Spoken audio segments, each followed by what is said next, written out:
So it's a Friday night and maybe you're having some chicken for dinner like I am. You take the chicken out of the fridge, and what most people want to do commonly is go ahead and take to the sink and get a good rinse. But researchers at UC Davis tell you it's the worst thing you can do. Enough to grab this delicious piece of cake as Western Carolina University celebrates 125 years. Happy birthday, Western. I'm Alina Voronenko reporting. So what you want to do is make sure that the chicken is cooked thoroughly through on the inside and the outside to about 165 degrees. Outside the KCRA patio, Alina Voronenko, KCRA 3 News.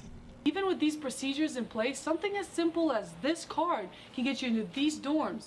This step is as easy as this.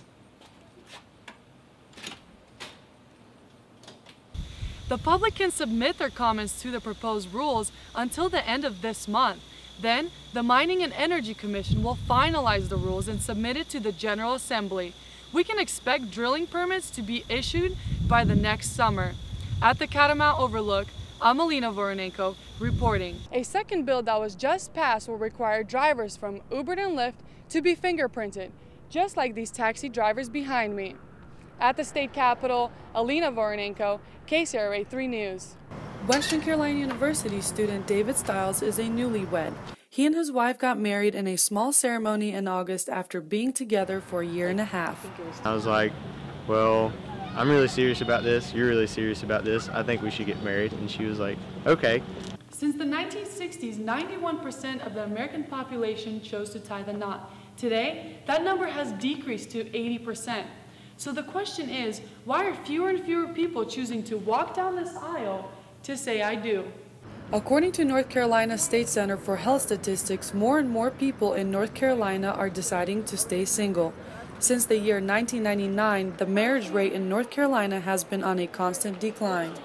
Students at Western Carolina University have many reasons why they are choosing the single life. For Emily Janes, the main reason is finances. I don't have a fixed income or a stable incoming income to pay for bills and everything else like that. So to support myself and to support someone else would be more of a challenge than it would be if I was just trying to finish school and then pursuing marriage. For Western Carolina University student Joanna Dages, the reason is freedom. I've grown more individually just being by myself than with another person, and I think it's fantastic if you can grow with another person. But for me, it just hasn't happened yet. The Department Head of Human Services, Dale Brotherton, specializes in marriage and family therapy. He says people are choosing to stay single because maintaining a quality marriage is not easy. I think that we've got a society that's starting to kind of take a look at this and go, what is this whole marriage thing anyway? Brotherton says that technology also plays a role in the decline of marriages. Media has allowed us to do now is to see other alternatives. There's other choices that we have now than we didn't have before. And to hold from this day forward.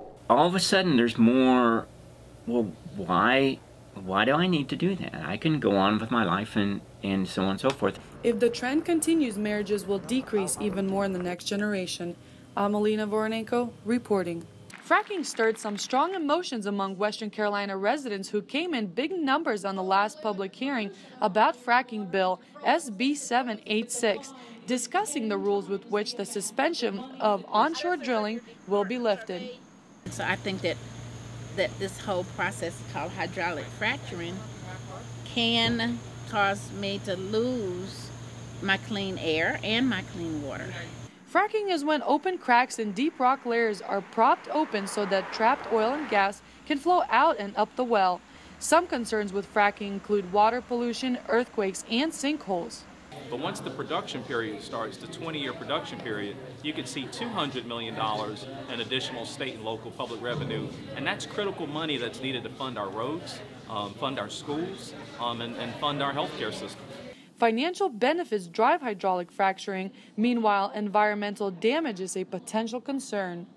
The natural gas or the chemical and water solution that they're basically blowing the rock up with is poisoning watersheds and We watched a whole entire video on people having flammable water coming out of their faucets. A geologist that specializes in sedimentary rocks, coal, and petroleum systems says it's tricky to extract natural gas in North Carolina. North Carolina's basins, they're shallow. The drinking water sources are closer to where the actual gas is in the reservoirs too. So the groundwater issue is a little more tricky in North Carolina. Supporters of fracking are aware of potential risks. We've taken the time to look at what every other state has done, and we've crafted the right safeguards to make sure we can do this safely and responsibly here in North Carolina. However, North Carolina gas potential is not seen as profitable as other big states in natural gas extraction, such as Texas or Pennsylvania. North Carolina could be someday, but right now there's bigger pots of gold out there that are far more profitable and easier to get at. The public can submit their comments to the proposed rules until the end of this month. Then, the Mining and Energy Commission will finalize the rules and submit it to the General Assembly. We can expect drilling permits to be issued by the next summer. At the Catamount Overlook, I'm Alina Voronenko reporting.